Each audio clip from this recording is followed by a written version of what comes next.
Okay, so you really want to know, huh? Fine. I'm gonna start by telling you this. And this is important, so listen up. Your entire life, this one and many others, you've been a god who uses its absolute power to make yourself powerless. Entire cultures, especially this one, have all been afraid of their weaknesses, supposedly, when in reality, they've all been afraid of their power. This goes beyond the matrix of reality. This is something much deeper than that. This is eternal. This is fully realizing your consciousness. This is infinite. This is evolution. This is our divine right. All right. Welcome everybody to the podcast, the Bootsy Greencast. I have an amazing guest today. I'm super duper excited. Before we get going, I just want to plug my good friends at Content Safe. They're awesome. They hook it up. They put this information all over the internet, and I trust them wholeheartedly. They are working with a bunch of amazing folks, as you can see from these pictures that I scroll through really fast. And I really appreciate all their due diligence, making sure that content is safe out there on the internet. I am super duper excited about today's guest. This is really fascinating, and I'm still learning. I'm a basic person when it comes to astrology, but I've been really enjoying this gentleman's channel.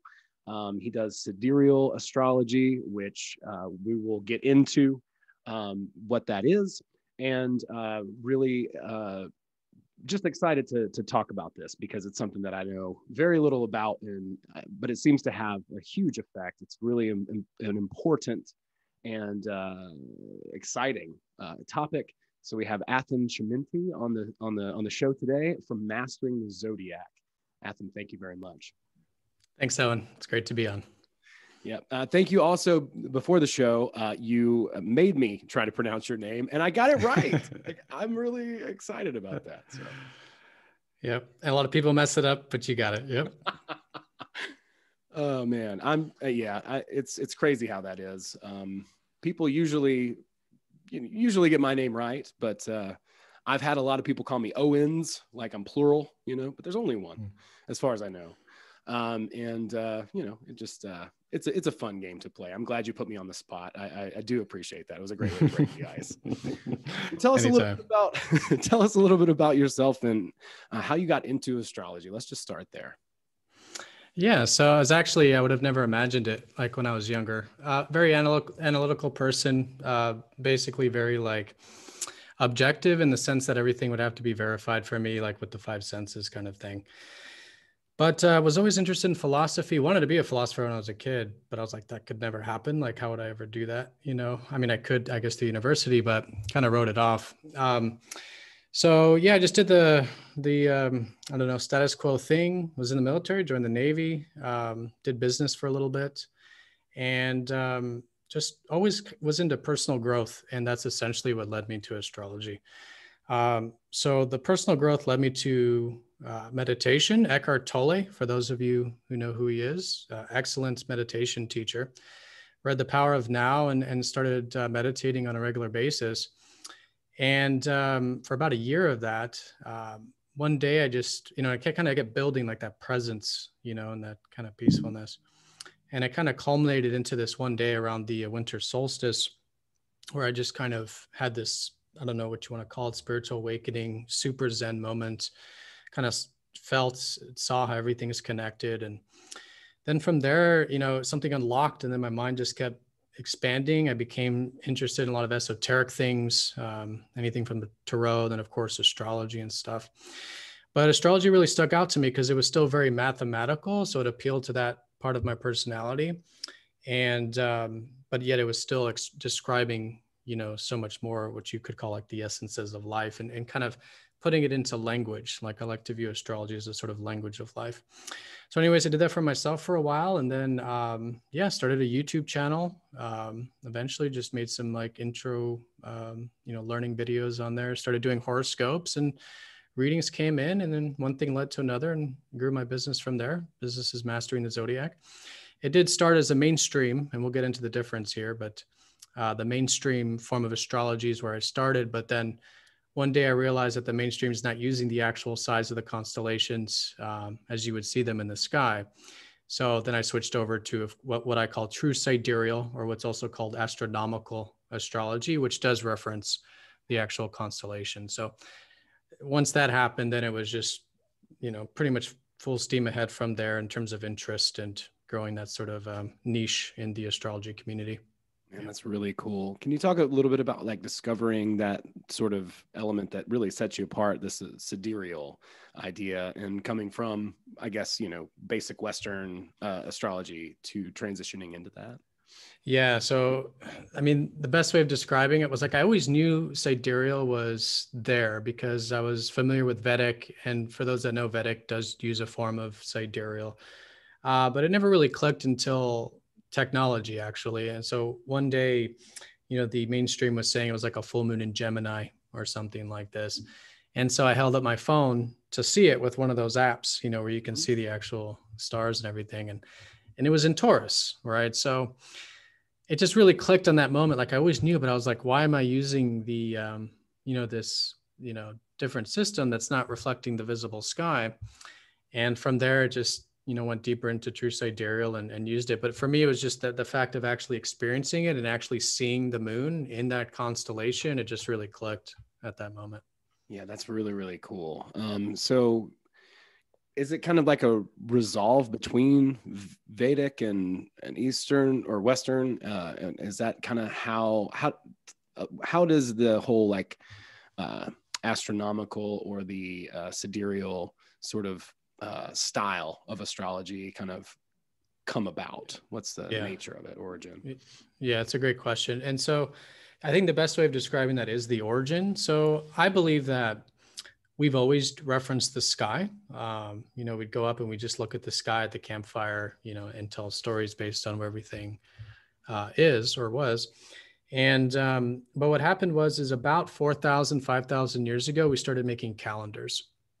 So this is where writing really took off, and like the calendrical systems of like making these calendars. And at that point, that's when I believe they simplified the astrology to fit more in terms of a calendar, to be where everything's an even 30 degrees, right? It makes it very mathematically easy, right? Like imagine a clock that had like different times of hours. You know what I mean? Right. So where like 1 o'clock was longer than 2 o'clock or something like this. So they simplified the signs because they were using the Zodiac, of course, for these, calendars. And so they simplified the sizes so that everything was an even 30 degrees. But in actuality, these constellations, some are much larger, some are much smaller. So they basically simplified all that.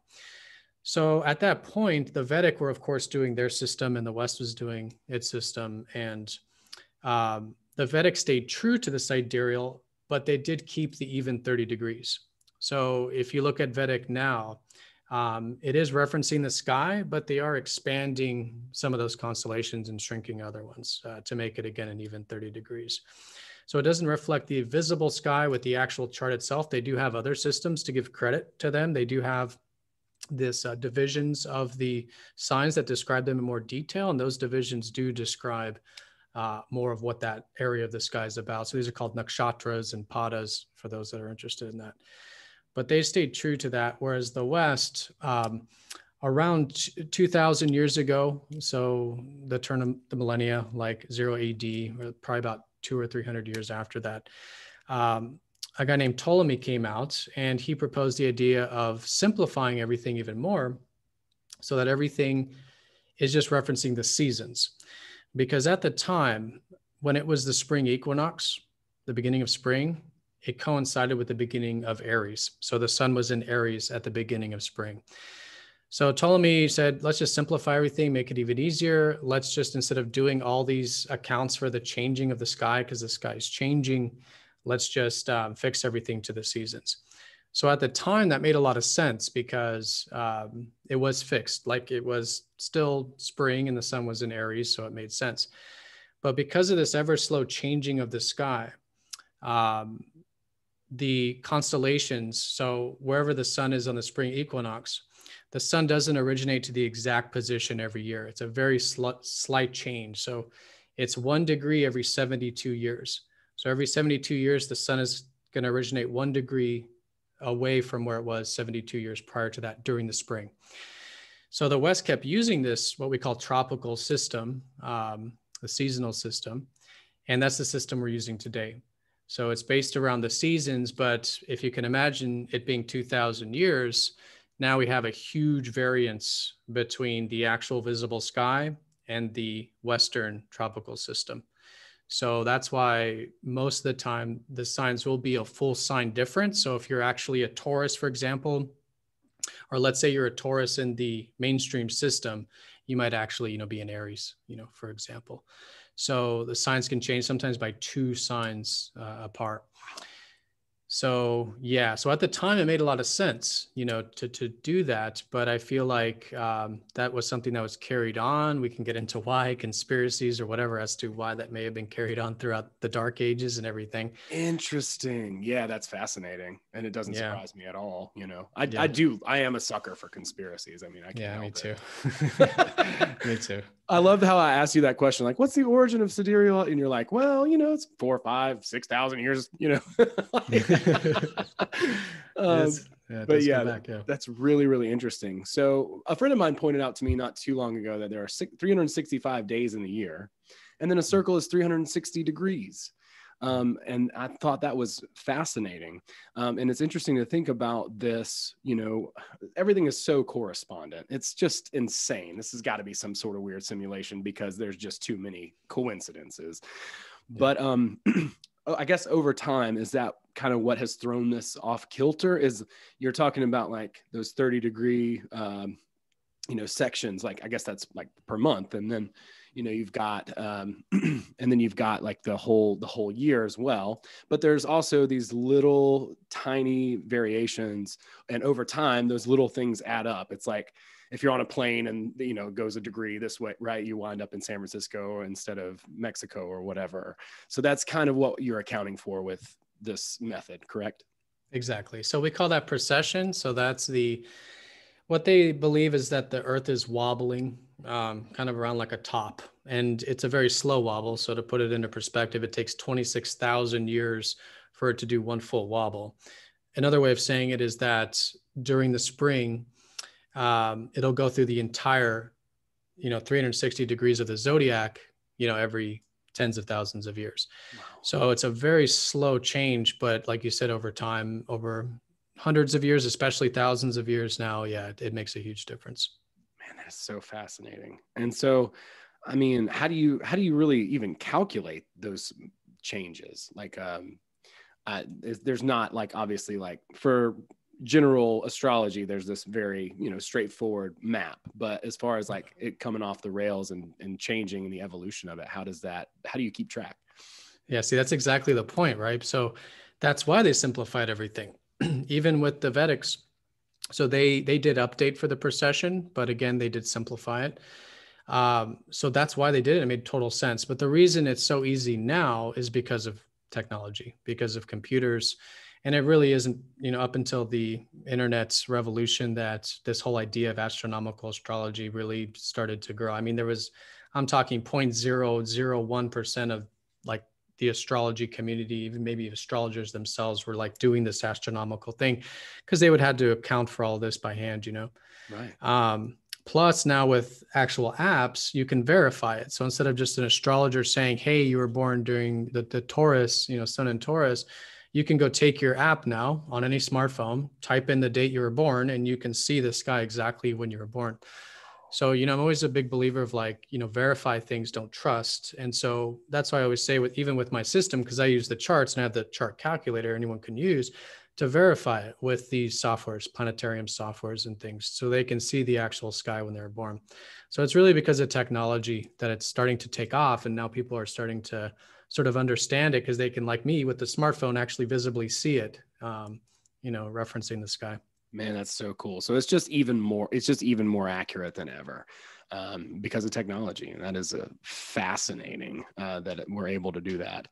Man, that is so cool. And the language of life, I like how you say you're a pretty objective person, pretty analytical. And then you got into Eckhart Tolle and personal growth. That book also for me was huge. Like The Power of Now, it just seems like it just speaks to a deeper part of me, right? Of the self. Like it's like kind of bypassing the brain. I like stop reading it and I'll be like a little bit high from it, and I can exactly. I can also remember just like the first time I noticed that my mind was empty, like for forever and ever and ever. All I could remember, I don't even know if I ever even noticed that I was sometimes thinking thoughts or not thinking thoughts or what I was thinking about, right? Like just really carving up that difference between those two things. But can we talk a little bit about how personal development and astrology can kind of line up? What can we learn about ourselves and how can we use this information to help ourselves understand ourselves better and to grow? Yeah, great.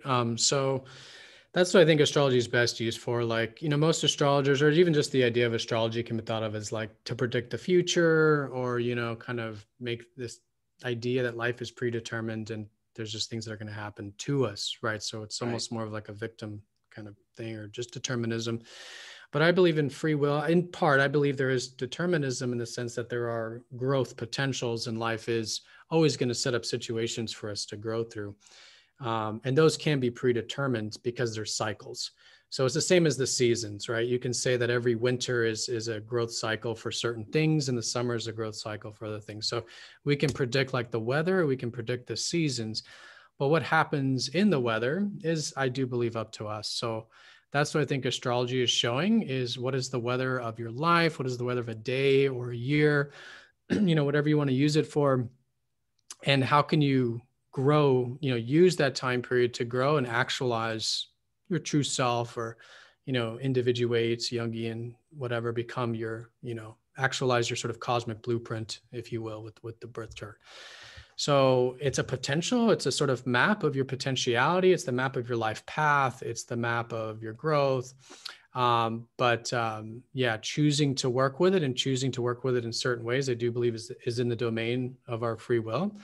And sort of knowing what are the things that you're growing with, like what is the chart helping you develop, is extremely powerful, because then you can start to align to these experiences, not only to grow, but just from a completely different lens. Like I can't tell you how valuable it is just to know that, oh, okay, the moon's in Scorpio today, so I'm expecting like this power thing going on today, or this deep, intense energy or whatever.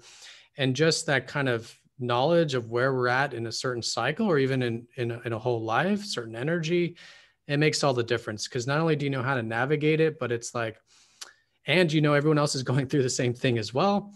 But it's just, that kind of like sort of knowing that it's not really us, that there is something that's helping us, along in this journey of life, I think is extremely valuable. I love that. I love how you resolved free will and determinism. That's really, really cool. And even, before we started recording, I was saying that I had someone who was Vedic and she was like, download this app, about the moon cycles. And, I would feel certain ways at different times. And I did start to notice a pattern. And then, I would like avoid doing certain things when certain cycles. And I loved your answer for this was like, well, regardless of whether it's challenging or not, like that's how you grow. You have to face those challenges, and it's okay to know that it's going to be difficult to do this during this time or difficult to do that during that time, but doesn't mean that you need to not do it. You can still just maybe understand a little bit better what the situation is going to be like from that deterministic, that pattern that is recurring that we can't do anything about, how we're going to respond. And I can't change that I'm in this room, but I can choose whether I jump up into the air or not. Right. Like, so. Exactly. Yeah, exactly. That's said perfectly. How we respond to it. Yeah. I think that's the whole key there. And in each of the energies have a sort of polarity too. So for example, Scorpio has like this extreme polarity, which maybe is that power dynamic or like the intense thing, or like fear and like control. And then the other extreme, which is not enough empowerment, or like willing to face fears and things. So you become aware of the extremes, the polarities of what the time period is. So of course, there are those negative, I don't like to use the word negative, but like the imbalanced way of expressing that energy. And so by becoming aware of those potential imbalances or those extremes of the energy helps us find a little more centered approach, the healthy, what I consider the healthier, balanced approach to that constellation's energy of what it's trying to help us do. So I do believe life is helping us kind of find that balance and to resolve this kind of these extreme pulls towards imbalance or the unnatural elements of life, Yeah, that's really cool. And do you think that has to do, is it electromagnetic? Is that kind of what these question. pulls are these energies? Yeah. So here's where like a lot of astrologers probably wouldn't agree with me on this, but I don't believe that what the astrology is doing is like Newtonian physics where it has like cause and effect. I believe that the whole universe is going through cycles, and the planets are just telling us what time it is in that cycle. That's all it is. It's not that the planet has an effect on us. Now, the moon, I do believe, does, because it's closer. And so there's more of a physical component to that. And even in astrology, we consider the moon very much about feelings and the physical attunement to those. But in terms of like the planets or the stars that are so far away, I don't believe it's like Newtonian physics where they have an effect on us as much as they're just telling us what time it is. We've just noticed patterns that when Jupiter is in this particular constellation that we've attributed to Cancer, let's say, certain things happen. And I think that the constellations were obviously created by man, but they are created by man to represent what that time period is about. So it's not the other way around where it's like, okay, it's Cancer, so therefore now it's going to affect us in this Cancer way. It's that I believe like human beings looked at this time period and said, okay, we're feeling this Cancer energy. So that constellation, we're going to give a crab, right? Which corresponds to that kind of energy. Because honestly, with the constellations, you can attribute them to anything. Why is Aries a goat instead of a horse or a dog or something, right? or even a human or whatever. I mean, they're just dots, right? So, right. So they were given those constellations for a reason, because through time, we noticed this kind of theme during these times when these planets were in these locations. And we associated them with these archetypes that represent a symbolic representation of what that energy is about, So for me, it's more about timing. I think the astrology is just showing us where we're at in this cycle, this universal cycle. And in that context, how are we all growing universally at certain times?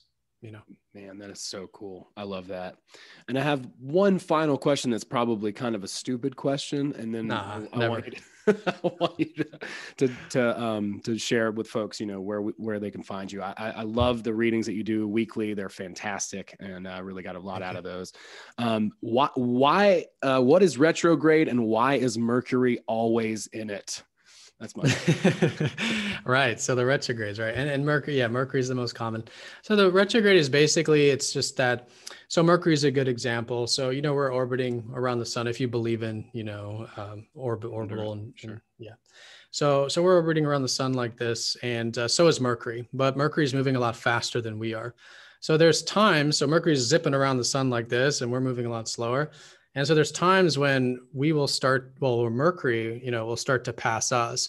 And so from this perspective, it appears to be going backwards. It's almost like if you're sitting in the backseat of a car, you're looking at the car to your left, and that car is or I guess you would so yeah, that car is passing you. It would appear in station of time that car appears to be going backwards. So it's just this this whole kind of speeding up of the of Mercury, relative to us. Now, of course, with the outer planets, it's us who's speeding up, but because they're on the other side of the sun from us, so it's us going faster than them appearing to go backwards. So that's all it is. It's just the optics of it, but symbolically, it represents more of an internal time, a time of going inwards. And because Mercury's the fastest, he deals a lot with our day-to-day lives and routines and kind of like communications, all this kind of everyday stuff. So when he goes retrograde, that's why it's always talked about in terms of like communication getting messed up or things having to be redone and all this, because he really rules astrologically like the everyday lives of things. So it is good during Mercury retrogrades to go back and kind of re-examine things, take a little bit of a step back, pause, do some things from the past, kind of rework, be flexible, because things do change during that time period. But at the same time, I think it does get blown a lot out of proportion in the sense that it is said to be like this very extreme time, but it happens 3 times a year. So Okay. I don't know. It does. People always blame everything on it too. And I'm like, oh, okay, well, how convenient for you, like, and use it, use that time period because it's very good for editing, going back, rethinking, changing, learning. It's a great time of going back and learning things. Yeah. But it's true, if you are trying to push hard forward during a Mercury retrograde with Mercury things, yeah, you can definitely reach a lot of resistance and having to redo stuff and stuff like that. That is so interesting. I love how open-minded you are too. I mean, like you're saying, like if you believe that the world is, is a certain way, I think that's super duper interesting. I was actually just talking to a good friend of mine about this last night about like, what is the harm in asking questions? Of course, like that doesn't seem to be something that there's consequences for. But it's also interesting to think about how would that, and I promise this is my last question, but how would that change astrology if the world was, let's say, a rectangle?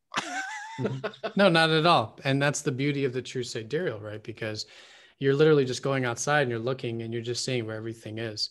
So if it is in fact that everything's rotating around us, for example, or whatever it is, it doesn't change the fact that that body is in that particular constellation and it has that influence at certain times.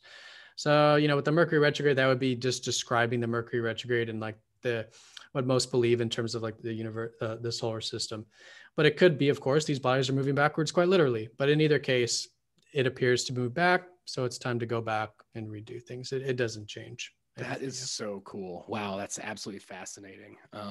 Man, thank you so much. I really appreciate you clarifying that because I really felt like I was asking kind of a ridiculous question. No. But it's so cool. I love how much thought you put in. It's clear that you really have a lot of knowledge on this stuff. And I really appreciate all your work. I hope you'll continue on. I'm sure you will with it. And please let us know how the best way to track you down. I know you also offer readings for folks. I don't know how your schedule is or how busy you are, if you still have some gaps in time and to work with folks, but please let us know. Yeah. Always open for readings. So the website's masteringthezodiac.com. So there you'll find all the resources. So there's what I would recommend starting with is just look at your sun sign. So everyone knows their mainstream sign, but on the website there, you'll be able to see what your true sun sign is, see if that resonates a little bit. And then there's also a true sidereal calculator. So if you want to see exactly where all your planets are, your true sidereal chart, that's free. It's calculator on the website. Then from there, there's resources on how to read that. And then if you want to go deeper, there's readings. There's also courses. And and if anyone has any questions, I'm always open to questions via email at athen@masteringthezodiac.com.